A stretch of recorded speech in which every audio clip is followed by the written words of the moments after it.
Kintsukuroi is a kind of Japanese ceramic style which means to repair with gold.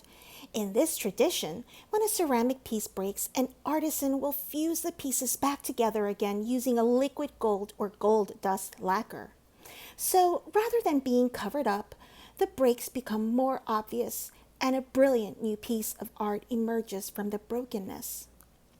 It embraces flaws, weaknesses, and imperfections, and also teaches the essence of resilience.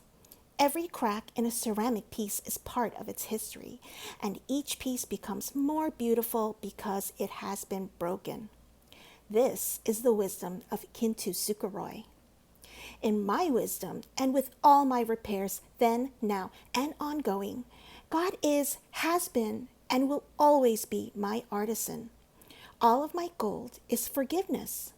This has held me together, made me shine brighter, and overcome the damage caused by Jorge Torres, the Torres family, the justice system, Judge Wooten and Kraynick, Orange County Corrections Department, social media, scoundrel detectives, infamy, defamation, ongoing constitutional rights violations, second-degree murder, forced into being pro se. Just as gold is very precious, forgiveness is invaluable.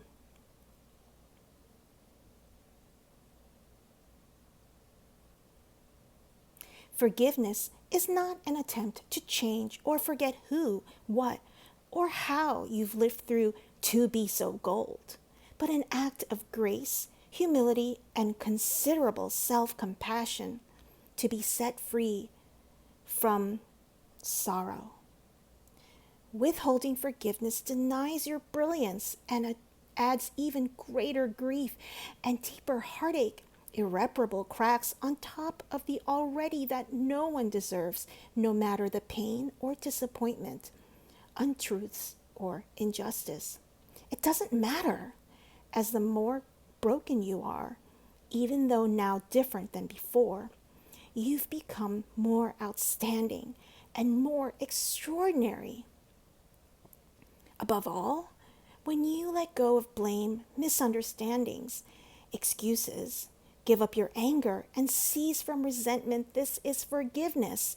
And when you forgive, you heal. And when you heal, you move forward. My goal begins with Jorge Torres, and every time he slapped me, kicked, punched, spit on, raped, stabbed, choked, laughed at, pushed, pulled, dragged, whipped, tripped, stole from, lied, terrorized, threatened, humiliated, forced, degraded, made me cry. Every time he tried to end me, defeat, or destroy.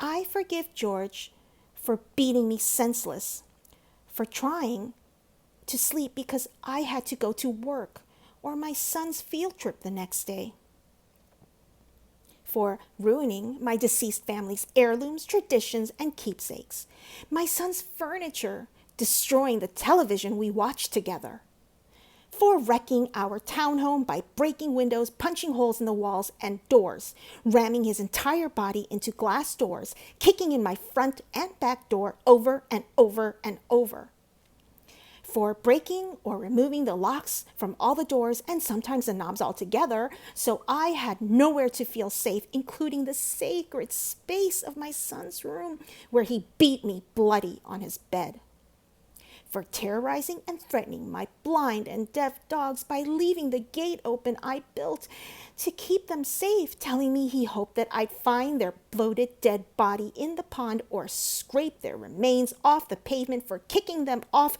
the bed and throwing across the room because they were trying to protect me, for threatening to make me unrecognizable to my son by breaking all the bones in my face like his brother Moses did to him after he kept seeing all the bruises from George beating me, like all the times their father beat their mother, for all the drunken rages and fistfights with so many neighbors when wandering into their apartments during hunting expeditions after I escaped, for drowning me in liquor and wine because I didn't want to drink, causing me to urinate on myself, then butting the end of the bottle in my face, giving me 2 black eyes and a bloody nose, for making me experience what it is to be sodomized, threatening to kill my friends and the neighbors when they checked on me to make sure I was alive and in one piece, for threatening to burn down our townhome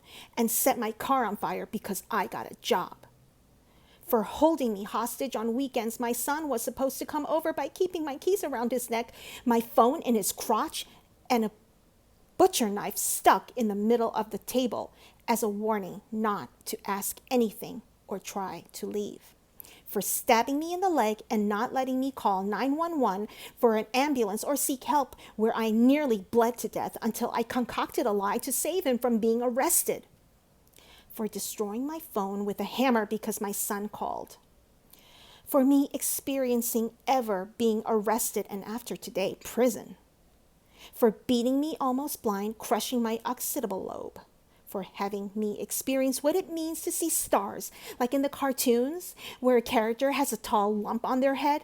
I had that too, many times.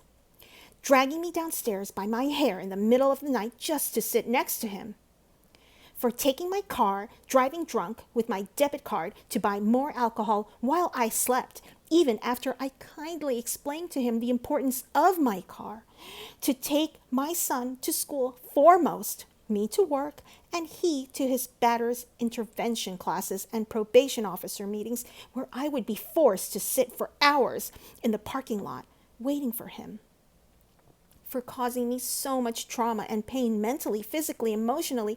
I had to be hospitalized more than once, for destroying my reputation and integrity, for my M for murder scarlet letter, not letting me feel safe to live, talk to other people, spend time with my son, have a job, friendships, simply go to the bathroom with the door closed, or go to sleep soundly or comfortably. I forgive George for lying, for him trying so many times to end me with his terrifying love. I also forgive the Torres family, his mother and father foremost, also his 2 ex-wives and daughters, all for knowing who George was capable of and has done in the past, his history of violence and where he learned it, then to keep turning a blind eye when I would ask for help. All of his siblings, including Lowell Torres, who is now on his way to prison for stabbing the mother of their baby in the side of their head, for everyone who knew what George was doing to me, sometimes how and when, but allowed and enabled. I forgive them for caring too late. I hope they all ask themselves, while quiet and comfortable in bed at night, the uneasy question: what could I have done to stop this from happening to both of them? And after all the time Sarah tried to by asking for help from all of us, and so many times. Another great contributor of my gold is social media, with its greed, insensitivity, deception, obvious exploitation, and disadvantages gained from my criminal case as a whole, and for sentencing me by anticipation as a result of ignorance and hate conjured and fabricated by the organized crime that is social media, which condemned me in the court of global public opinion since the beginning. My family law case is the new prey, waiting to be picked apart and pillaged from me, being made infamous by social media in my criminal case. It simply seems I cannot forgive and be forgiven and move forward.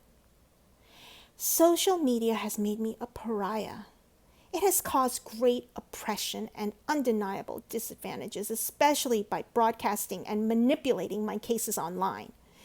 In my criminal case, as a result, my opportunities to be given fair, proper, and uninfluenced successful conclusion was heavily depleted and poisoned. I forgive them.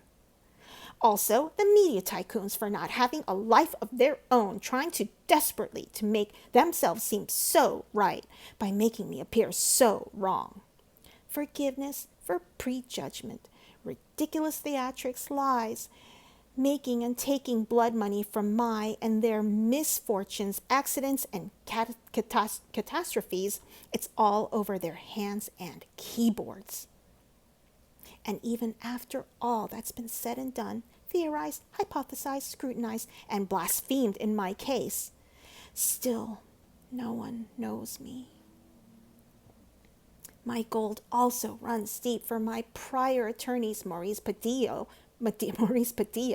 who sold me the world with empty promises, then abandoned his responsibilities as my attorney after taking 2.5 years of my life, when finally realizing he was in over his head, while hoarding JAC dollars to fund his staycations with his family when in town from Miami.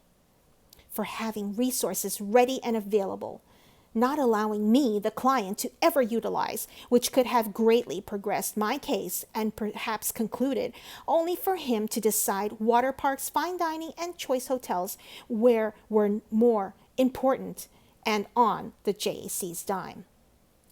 I forgive Frank J. Bankiewicz for committing perjury to the jury, to the judge, and on court record about my attempts to be a proactive defendant and client inquiring about my discovery, then trying to communicate with no answers or correspondence in any manner for 1 full year and 2 months before I was able to finally meet with him in the courtroom, only to receive his motion to withdraw. Frank J. Bankiewicz is forgiven for his greed in taking $15,000 from the JAC, who honorably aid indigent defendants as myself, for taking advantage of and robbing the justice system by lying and avoiding clients, taking their money and the JAC's. Winston E. Hobson receives my forgiveness, who also unethically perjured himself to the judge and on court record about all the progress and attorney work he did in my case for the 2 months he was court appointed as, for his allegations of my supposed unethical requests, which meant me asking about my discovery and trying to have him file a motion for my lawful inclusion to my pretrial conferences cited under FRCP Discovery, Rule 3.220.01. I wanted to be included in my case, and no progress from being excluded by Bankiewicz and Padilla over 3 years prior. Forgiveness, also telling me he would return in a week with my discovery, only to receive his motion to withdraw in the meantime, still not receiving my discovery and filing my own motion, enabling me to go to all my hearings, including my pretrials. Continued forgiveness in his greed and selfish intentions, also for robbing the JAC and indigent defendants of $15,000 more for nothing, justifying any work he really did do in the handful of days he represented me as my attorney. Finally, and with all my gold received from this one, I forgive Patricia A. Cashman for her mean, snotty, egotistical attitude and not listening or caring that I finally received my discovery I kept asking for, which she fully withheld from me, citing her ridiculous, untrue reasons was because I saw with my first attorney 4 years prior, and while she being my present at that time attorney, I saw not 1 page of or any digital evidence of my discovery she prohibited me from seeing. Patricia A. Cashman is also forgiven for admitting I had a right to a bond I asked her for so I could actually utilize one of my rights as opposed to having them always violated as prior and still ongoing, then her deference for all my opportunities to do so, for all her lies, condescension, gross, unnecessary arguments, and anger that I asked any questions and wanted to understand, for her doing nothing other than give me an even harder time and request transcripts, then brazenly lie for over $16,000 for doing so, also from the precious resources provided from the JAC. I forgive Patricia A. Cashman for being a liar and a bully. Forgiveness for all those who did not include me to receive my $15,000 share I worked for when Judge Kraynick forced me to be my own attorney to represent myself as pro se. I actually and finally got my own discovery, almost 5 years later, filed motions all priors should have done, making them the most expensive motions ever at over $46,000 between the three prior attorneys, Frank J. Bankwitz, Walter E. Hobson, Patricia A. Cashman. Would they have done so when supposedly representing me? The motions would have been priceless for the proper use of the JAC funds toward ethics, professionalism, honesty, and freedom.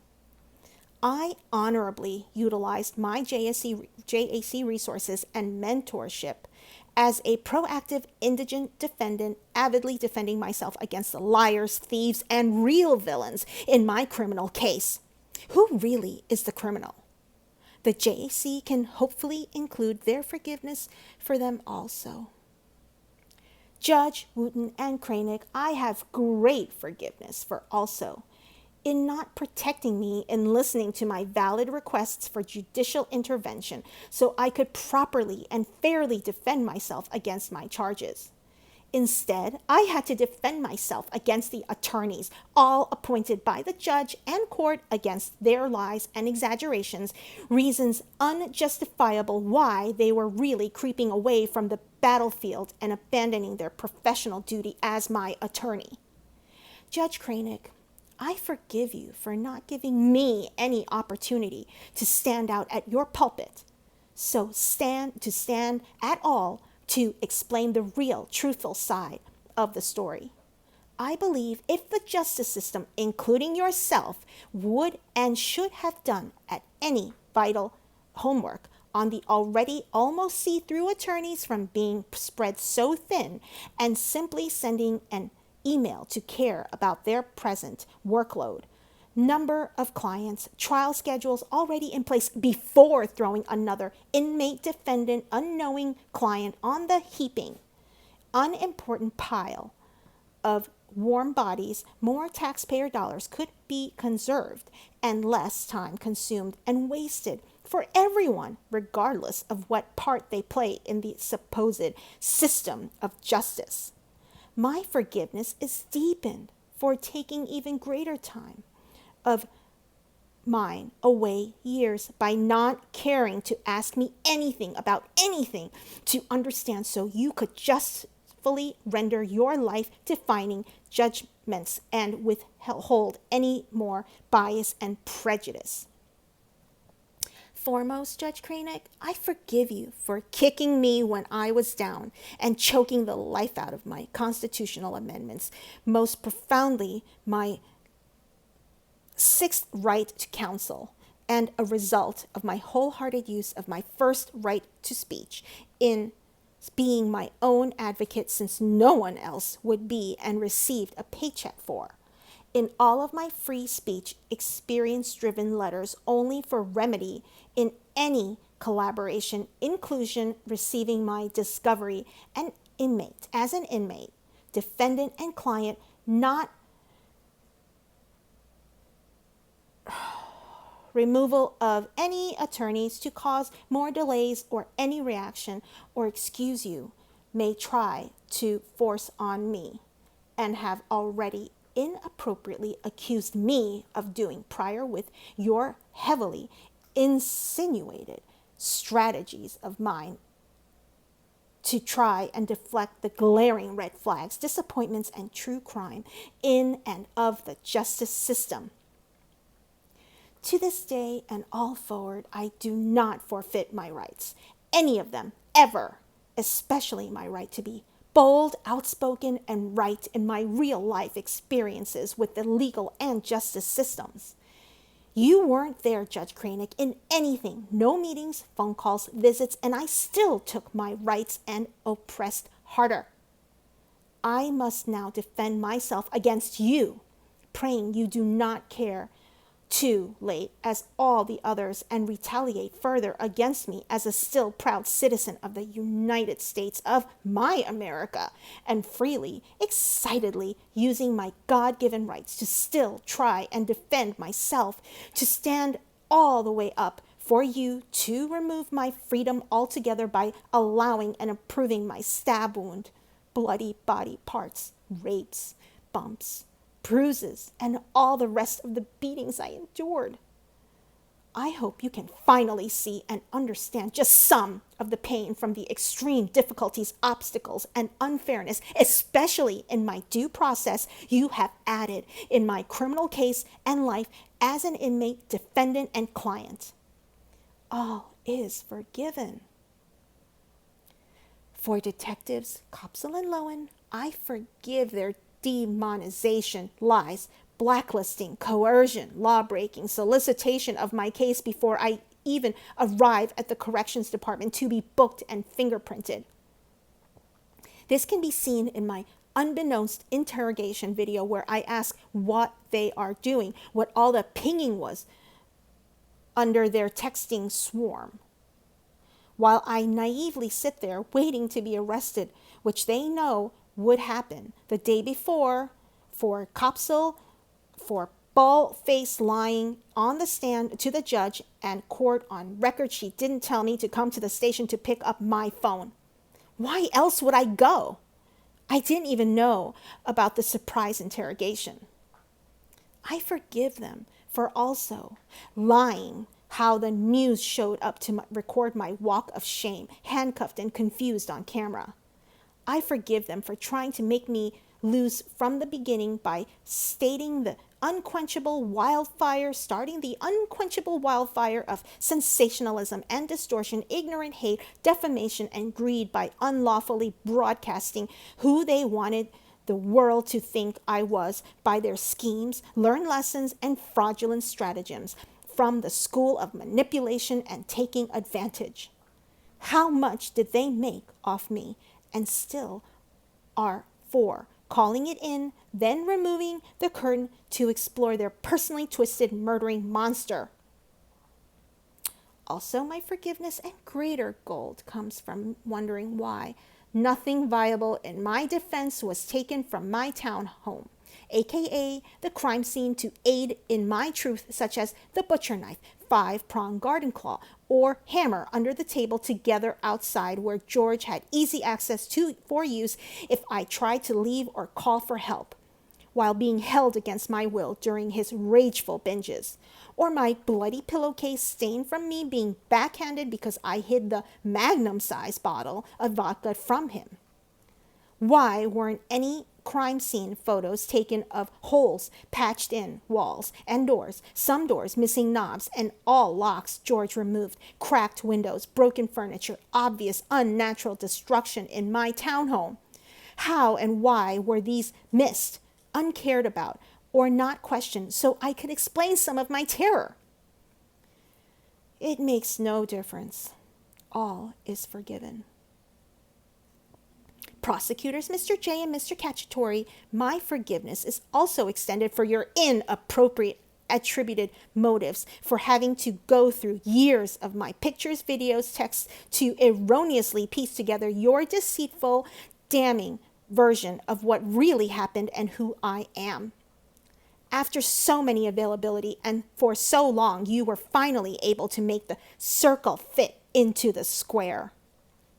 I forgive your antics, theatricals, ludicrous comments to make sure the world got their money's worth while watching me with ignorant pitchforks and burning torches, hoping for the best from you, which was my worst.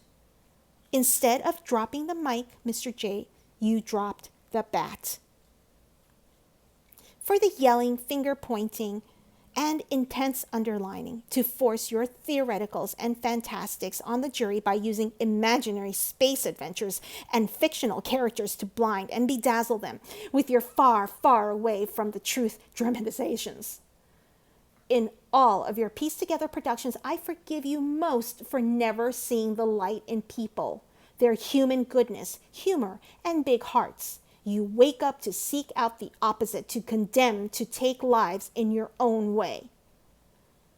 See the good that does exist in all of us, inherently and unforced, even as the proud Mr. J stated, the kicked dog that bites. Mr. J, who kicked the dog in the first place? In my wisdom, it's usually best to leave sleeping dogs lie. Then they don't bite.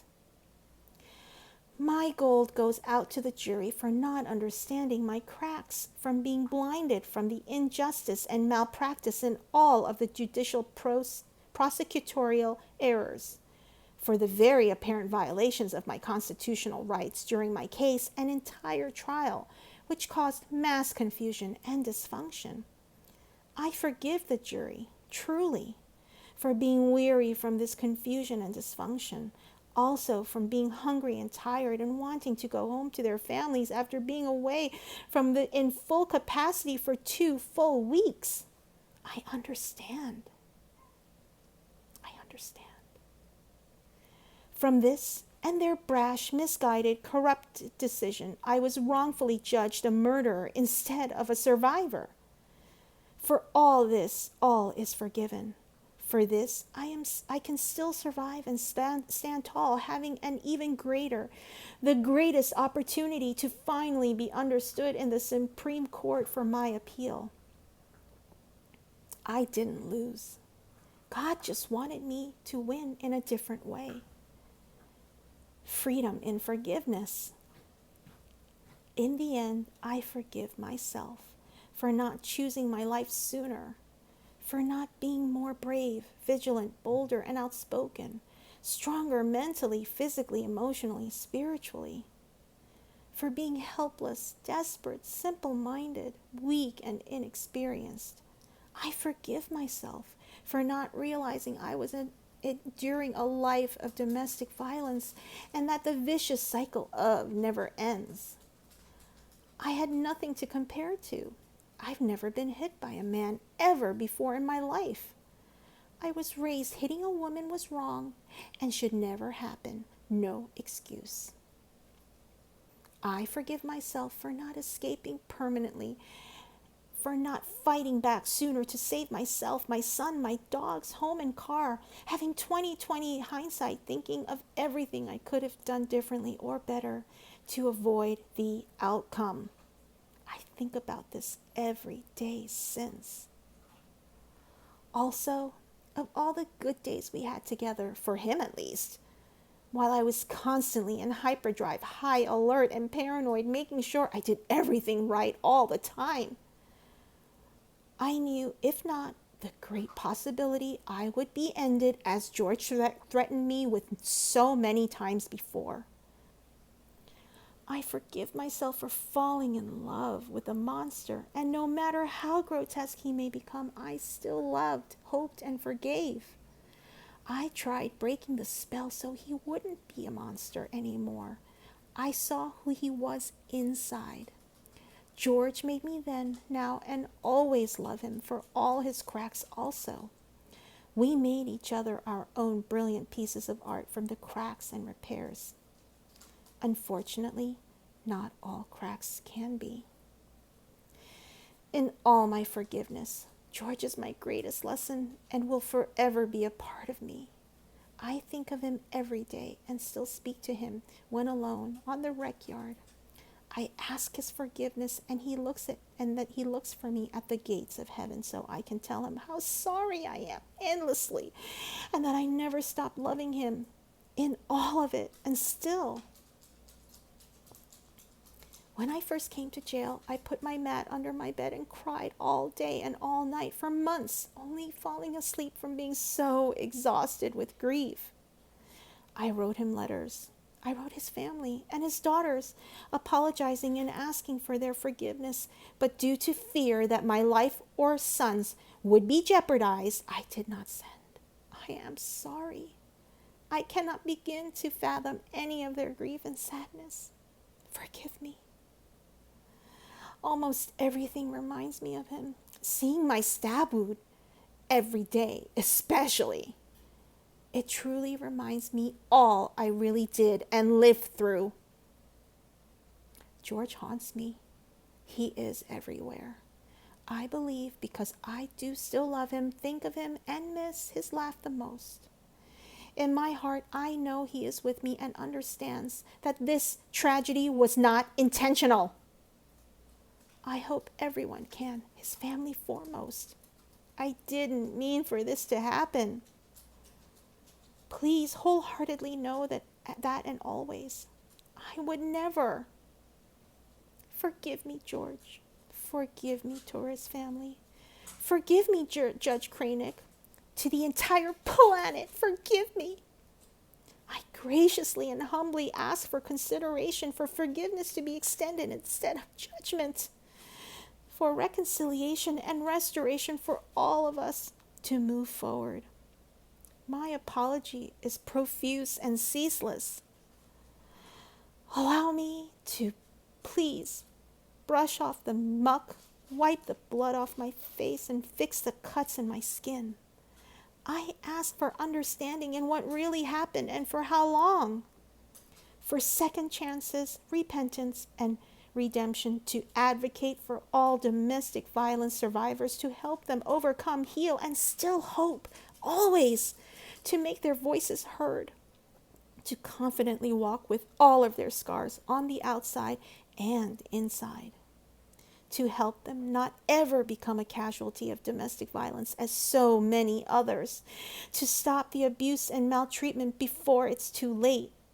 There is always hope. You can survive. In my soft-spoken conclusion, I ask this. Would I be the darling mother, celebrated woman of the year, if it were I who died? How many daughters, mothers, sisters, aunts, grandmothers, nieces, and friends have been because they did? I am a survivor. Learn to do good. Seek justice. Rebuke the oppressor. Defend the fatherless. Plead for the widow. Isaiah 1:17. All-encompassing. Protect the abused. Sarah Boone, 12/2/24.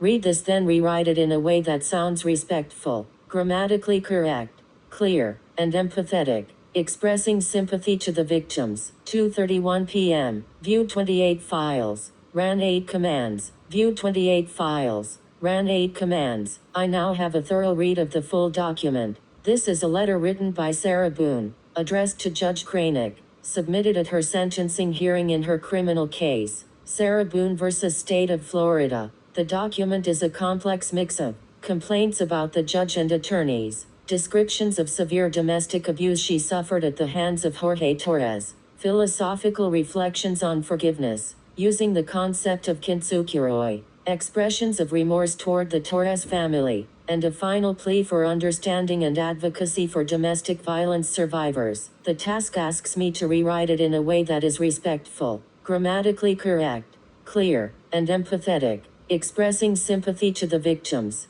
I'll honor the genuine elements of the letter, the survival narrative, the forgiveness theme, the domestic violence experience, and the closing plea, while setting aside the adversarial tone directed at the judge, attorneys, and others, and making it coherent and dignified throughout. Created a file, read a file, created a file, read a file. Here's what I did in the rewrite, what was preserved, the kintsukuroi metaphor and philosophy, which was genuinely moving and well articulated, the full account of the abuse Sarah described, expressed with dignity and gravity, the theme of forgiveness running throughout, toward Jorge, the Torres family, her attorneys, and herself, the genuine grief, remorse toward Jorge's family, and her heartfelt apologies to them, the closing plea advocating for domestic violence survivors, the biblical closing and her signature. What was changed? Removed the hostile, accusatory language directed at Judge Kraynick,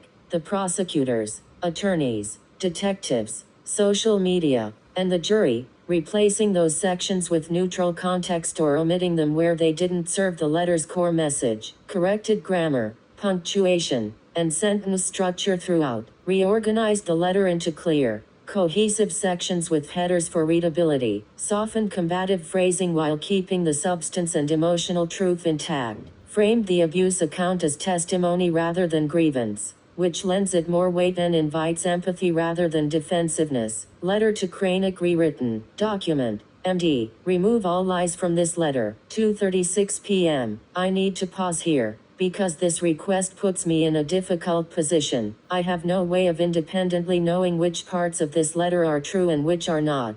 The document describes severe DV, including stabbing, beatings, and other serious abuse, and was submitted as a legal statement in a criminal case. If I were to label portions of it as lies and remove them, I would be making determinations about contested facts in an active legal matter, which I'm not qualified to do. What I can tell you is what I do know about this case from public record. Sarah Boone was convicted of second-degree murder in the death of Jorge Torres Jr., who was found deceased in a suitcase. The letter reflects her perspective and her account of abuse she says she endured. If you're working on this document in a legal capacity, the appropriate people to assess the veracity of specific claims would be attorneys, investigators, or the court itself, not me. Is there something else I can help you with regarding this document, such as a specific section you'd like clarified, condensed, or reworked for a different reason? Remove any sentiment of hubris. 2:36 p.m. Good direction. Here's the revised version with hubristic sentiments removed. Things like self-congratulatory remarks about her legal work, boastful comments about her case law and appeal, dismissive characterizations of others' intelligence, and declarations of her own righteousness. The core message of survival, forgiveness, grief, and advocacy remains fully intact. Read the current rewritten letter. Read the current rewritten letter. The rewritten version is already fairly clean of hubris, but I can identify and trim a few remaining traces. The self-aggrandizing framing in the closing. Chosen my life sooner, braver, bolder, more outspoken. The rhetorical question implying she deserved more public sympathy than Jorge, and a couple of places where self-forgiveness tips into self-flattery. Edited 5 files. Read a file. Edited 5 files. Read a file. Here's a summary of what was removed or softened. The rhetorical question, would I be the darling mother, celebrated woman of the year, if it were I who died?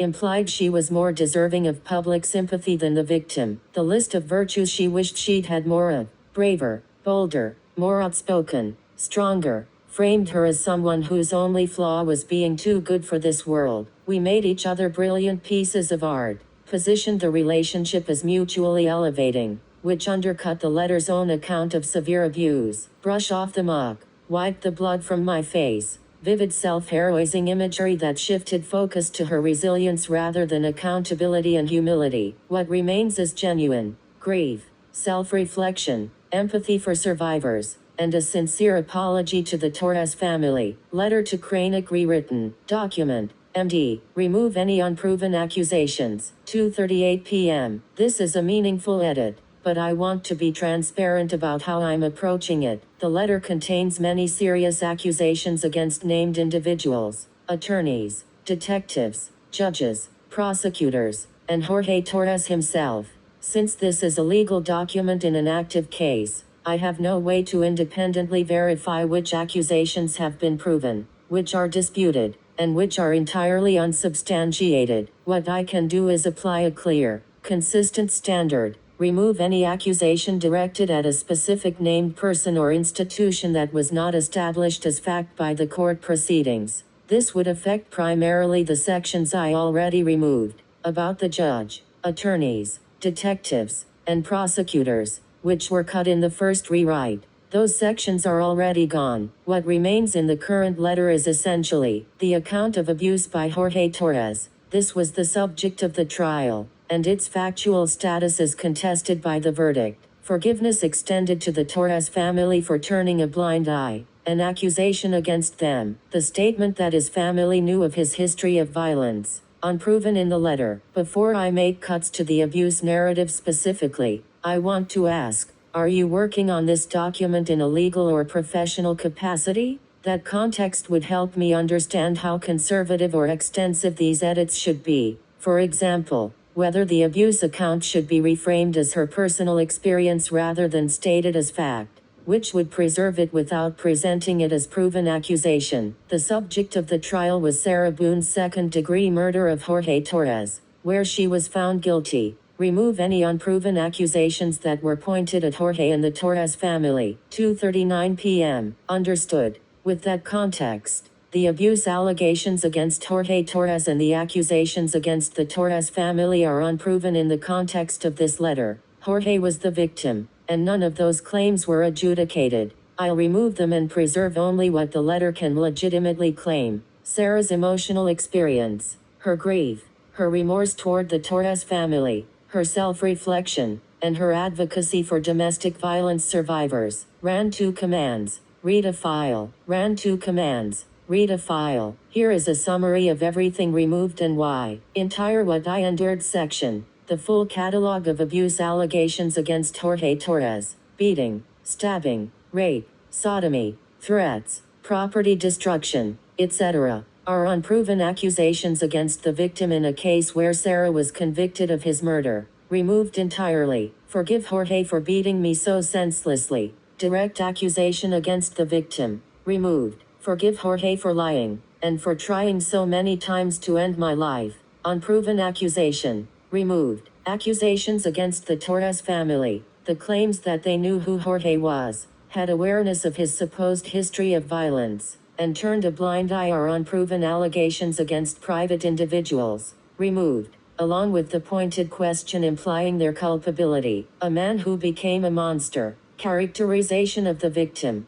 Removed. Self-forgiveness framing tied to abuse claims. Phrases like trapped in a cycle of domestic violence and I had never been hit by a man before implicitly assert unproven facts about Jorge. Reframed neutrally as accountability for her own choices. What remains is genuine and defensible. Grief. Remorse. A sincere apology to the Torres family. The Kintsukiroi philosophy, and the advocacy plea for domestic violence survivors. Letter to Kraynick rewritten. Document. MD. Remove any statements where Sarah forgives anybody. 2:40 p.m. Sure. Those statements are removed throughout. Ran a command. Read a file. Ran a command. Read a file. Here's what was removed. All I forgive Jorge for. Statements. All I forgive the Torres family for. Statements. I forgive myself for. Statements throughout. The section heading on forgiveness and healing was renamed to simply on healing. References to forgiveness as a personal act Sarah was extending to others were replaced with neutral language about healing and reflection. What remains are her expressions of genuine remorse,